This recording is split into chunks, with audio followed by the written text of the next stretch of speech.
Northwest, where efforts are underway to retrieve illegal miners from disused mine shafts. There are mounting concerns over conditions underground. Newzroom Afrika's Ziniko Mhlaba is on this story and joins us now.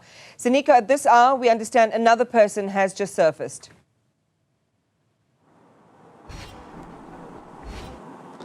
Yes, Iman, good morning to you. And indeed, yes, one illegal miner has resurfaced about 45 minutes ago. And of course, he joins the list of illegal miners who are coming out onto the surface critically ill.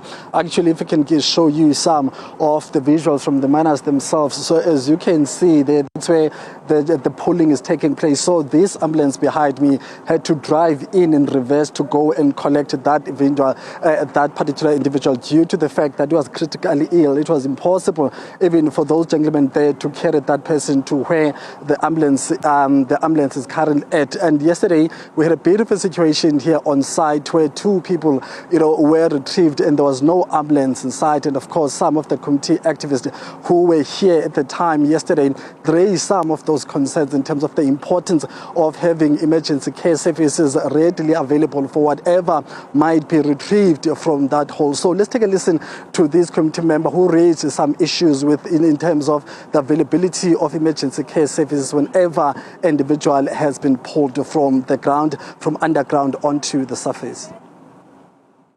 Kodwa ngoku into esiyibonayo kukushota kwe-ambulance ngoba abo bantu baphuma begula futhi balambile phayizana.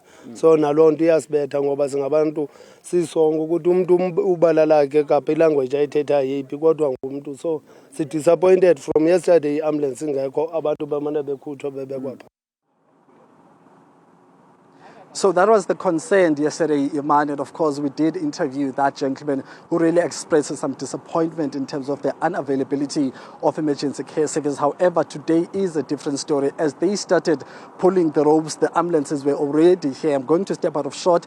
So this is the vehicle where the gentleman is currently being attended to. The person who was retrieved this afternoon, this morning rather, he is behind this particular ambulance. And of course, they are experts in terms of medical care services. You can see then that vehicle there, it is driven by an expert who has more clinical knowledge in terms of attending to emergency care services, especially those critical ones, especially in the mining industry. So the situation is a bit different. The volunteers are already back at the site. Remember that after pulling an individual, they take a break of about 10 minutes. They're back at it currently doing another or the second batch of pulling this particular morning. So maybe in the next hour, we might see another development, whether they are pulling and leaving individual or maybe they will be pulling a deceased body. So that's where we are this morning. But also we understand that in the afternoon, there will be some movement in terms of officials. We understand that the MEC of Community Safety here in the province will be sharing some crime statistics, specifically looking at the issues relating to illegal mining this afternoon. So that's where we are at this point, Iman. Just watching again the enormous effort that it takes to even bring one person to the surface, and bearing in mind the estimation is that there are hundreds, if not over 1,000, well, I mean hundreds at least, in the high hundreds of people who are still underground. It takes quite a long time and quite a lot of energy to bring people up to the surface. Is this what's standing in the way of us seeing more and more illegal miners come up to the surface? So, Iman, yesterday we got an opportunity to interview a critical illegal miner who had been taken to a health facility here. And of course, in that conversation, he said from what he saw underground and what he was subjected to in terms of the exposure to people who are critically ill, he said that, or he reported that there are more critically ill people underground than those who are in good spirit, who are much healthier. And when I probed him further in terms of how many people do you think are ill underground, he said he was looking at about plus or minus 300 illegal miners who are critically ill.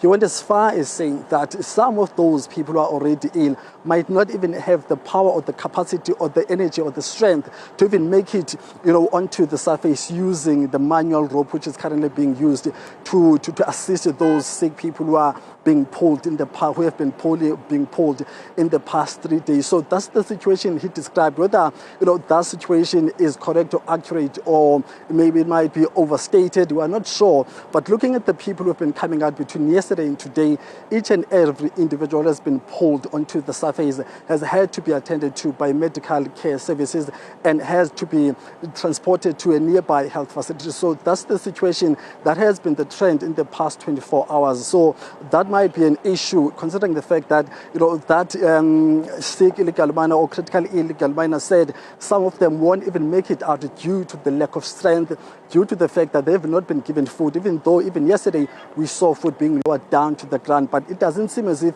all those critical people are given food underground. So that's the situation we've been hearing from people who have been underground, who've had the opportunity to engage with us as members of the media. Surely there should be more concern and worry about this, and talk to us then about what the responses have been.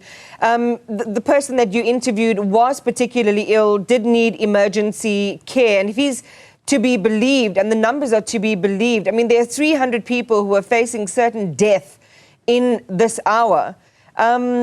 What are we hearing from the officials there? I mean, the volunteers are one thing. They're giving their time up voluntarily. You've told us that they are made up mostly of members of the community.